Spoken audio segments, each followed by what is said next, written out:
Gue sabar mas. Lu tahu nggak sih mas impactnya buat MTI mas?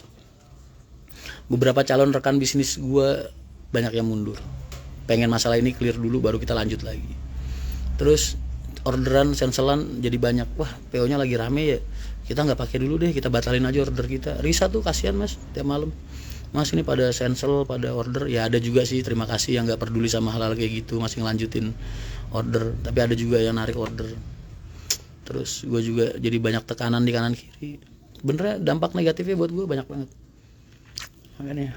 Tapi kalau lu lihat gue masih bisa ketawa, masih bisa menghibur kalian, masih bisa segala macam hal. Ya kalian kan nggak tahu mas, gue juga punya beban benernya, punya beban banget. Yang harusnya bisa buat bayar ini, bayar itu, tiba-tiba harus ngembaliin duit orang. Makanya gue bilang, Haris kita bakal ada serangan balik gue bilang. Dan mereka harus ngebayar apa yang udah mereka lakukan sama kita saat ini. Jadi dulu tuh isi kontrak tuh ada 4 poin mas, 4 poin penting. Poin 1 nggak dipenuhin sama mereka. Poin kedua nggak sepenuhnya dipenuhin sama mereka. Poin ketiga dipenuhin sama mereka. Yang paling penting itu ada poin keempat mas. Nah poin keempat ini nggak dilakukan sama mereka. Ketika mereka minta RUPS, gue udah tanda tangan mas, RUPS udah terjadi. Mereka 49, gue 51, itu udah terjadi. Cuman karena di detik-detik hari terakhir 14 hari itu, kan kita punya waktu tuh 14 hari buat ngebatalin.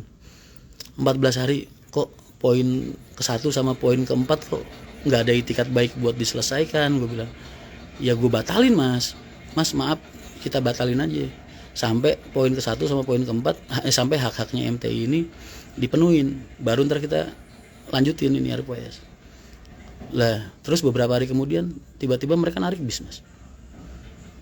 Terus beberapa hari kemudian lagi ngirim surat pengosongan lahan. Gue pikir selesai sampai di situ, ya sudahlah gue ngalah. Kita nyari tempat sendiri di Bekasi dari puing-puing yang ada. Udah sebulan 2 bulan anteng. Mereka pengen bikin jalur, pengen buka jalur baru sambil bikin acara kayak gini. Ojo nangis, yang nangis siapa?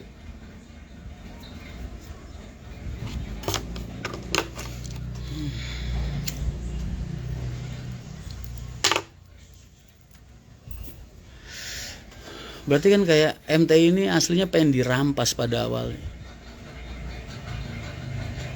Karena mereka butuh namanya mas. Mereka ngomong pengen IPO lah, pengen buka ini pakai nama kita lah, pengen buka jalur ini jalur itu pakai nama kita. Gue waktu itu support, dukung mereka karena gue berasumsi mereka ini orang-orang baik yang memang layak untuk dibantu juga gitu.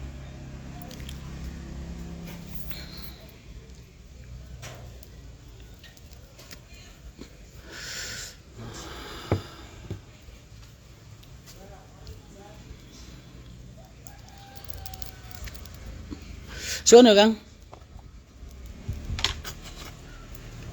Sudahlah. Yang di Bekasi sewa. Info Klaten kenapa sih? Mas ini kecil minta komen disapa. Yang komen minta. Oh iya siap Bayu. Salam buat si kecil. Intinya dia pengen make.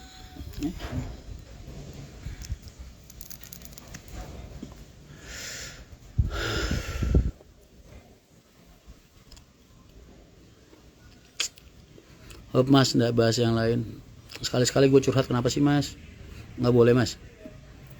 Sekali-sekali gue curhat unek-unek gue biar gue agak enteng gitu jalan mas.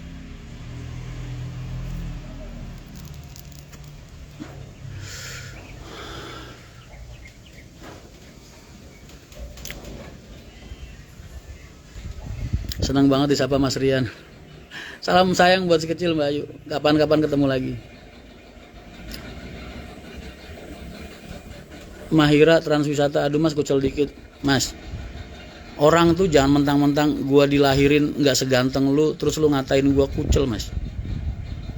Enak aja lu. Emang tampang gua udah begini mau diapain?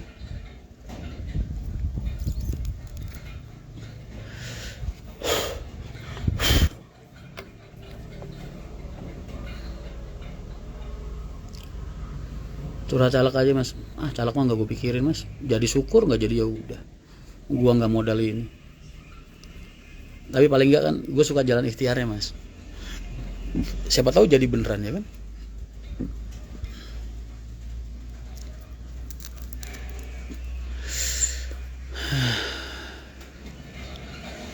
Boleh mas curhat, jangan nangis. Nah iya, dihujat netizen curhat sambil nangis, disalahin ke gua, apa-apa aja disalahin ke gua.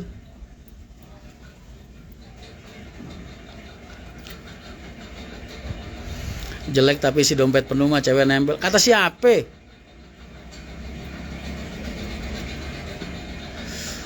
Duit di rekening BCA gua tinggal 2.600.000. Itu buat pegangan buat beli solar ntar 06. Mas POX ini punya dekingan, mikir amat dekingan. Boleh telepon nggak? Ntar ya Mbak Ayu, ntar aja. Emang cowok selalu salah mas. Enak gitu orang ngomong jeplak tuh. Padahal gue kalau ngomong bakal gue tunjukin semua mas, bukti-bukti chatnya. Ntar nunggu itu kan masih jadi pegangan gue buat substansi kan, buat bahan penyidikan. Ntar kalau gue dipanggil, ntar kalau habis itu gue tunjukin ke kalian semua mas. Poin 1 dan 4 itu apa mas? Masih jadi substansi, nggak bisa. Ntar gue bakal jelasin semua. Setelah gue dipanggil penyidik, semua bukti-bukti itu gue serahin, semua bukti-bukti chattingan gue serahin. Itu ntar baru gue bakal tunjukin ke kalian semua. Kalau sekarang belum bisa, nggak boleh. Kemarin Risa marah mas, gue pernah bikin postingan suruh ngapus langsung.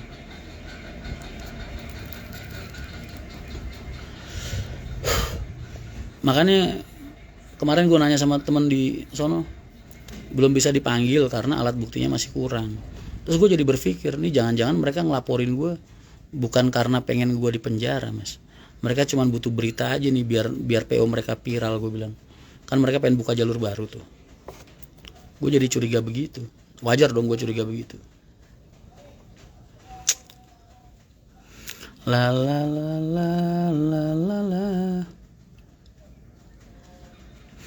Mas minta pendapatnya mengenai, udah gue bahas bolak-balik. Tunggu SP3 gas balik. Bro, rokokmu tambah banter. Enggak mas, kalau lu bilang rokok gue tambah kenceng, salah. Gue dulu rokok 8 bungkus, 6 bungkus, sekarang paling 4-5 bungkus sehari. Mereka sudah ngilang mas, gak berani muncul lagi. Ya suka-suka mereka lah. Mereka bikin panggung dari api, kalau panas ya jangan salahin kita. Kita kan bikin panggung dari prestasi mas, bukan dari api.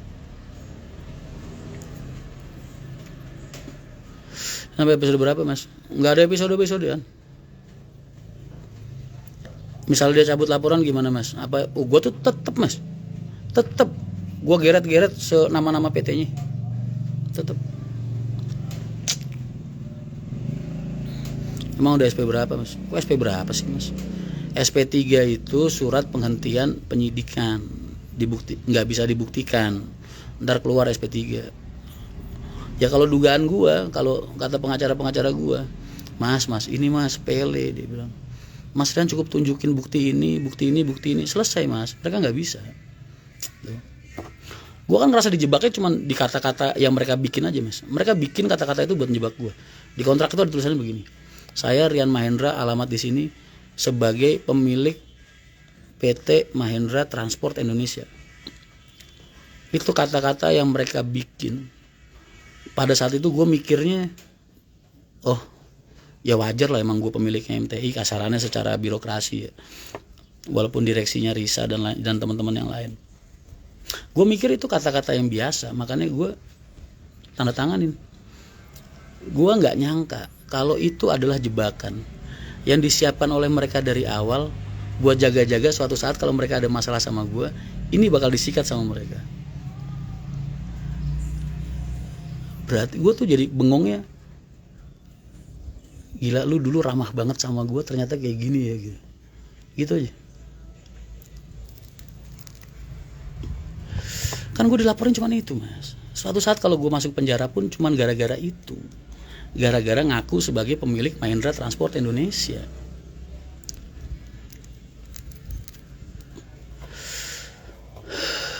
Jadi ternyata ada hukum perseroan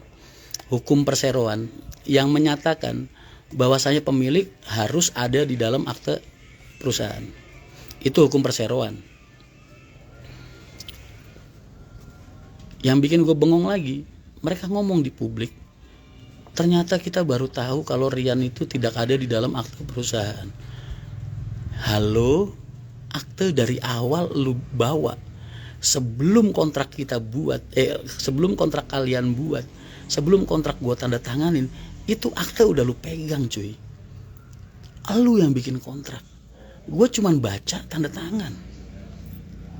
Gua nggak punya pikiran kalau kalian sekeji itu dari awal, makanya gua nggak ada kecurigaan sedikit pun, dan gua berpikir kontrak kalian baik-baik aja.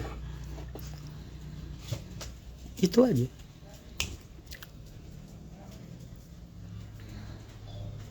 Tanda-tandanya sudah ada mas waktu Mas Rian jatuh di PO sebelum itu mas. Jangan nangis, kagak nangis. Gila Rian Mahendra nangis.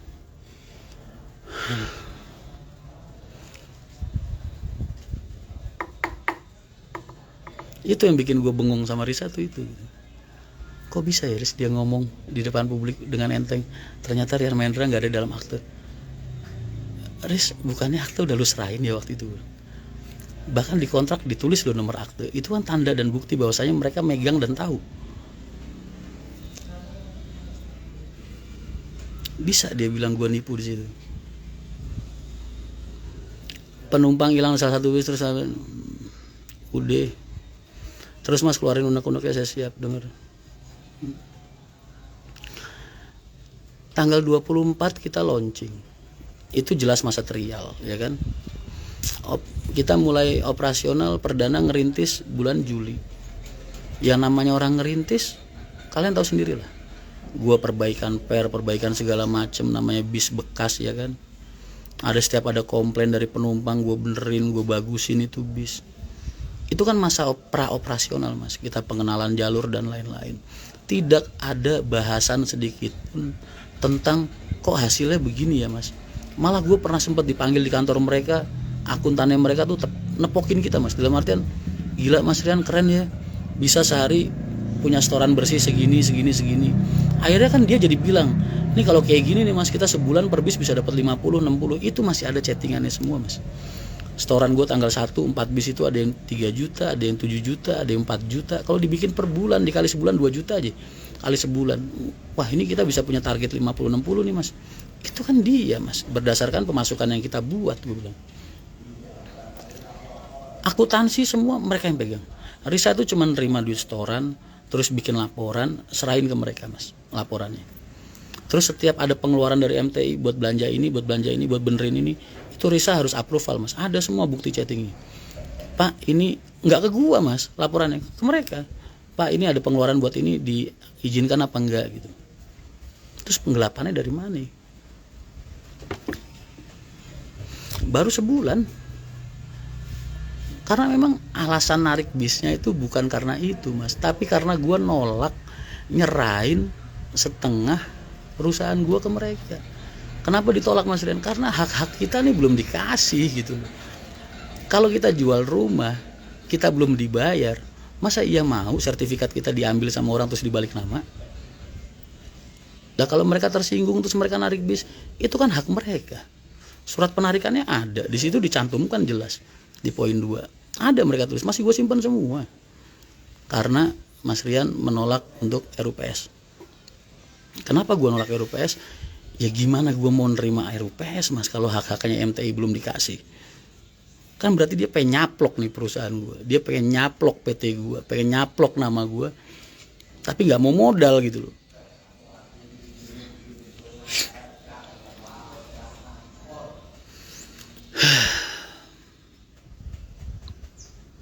Nonton Mas Rian sambil makan sate kambing. Sekali-sekali lu gue ajakin ngegibah, yang penting jangan sebutin nama.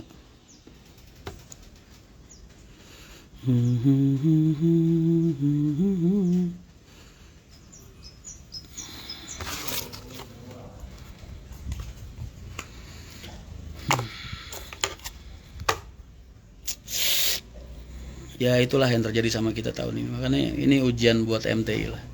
Allah pengen bikin orang sukses juga nggak gratisan mas, harus diuji dulu. Tinggal kita kuat apa enggak. Kalau nggak ada ujiannya nggak seru mas.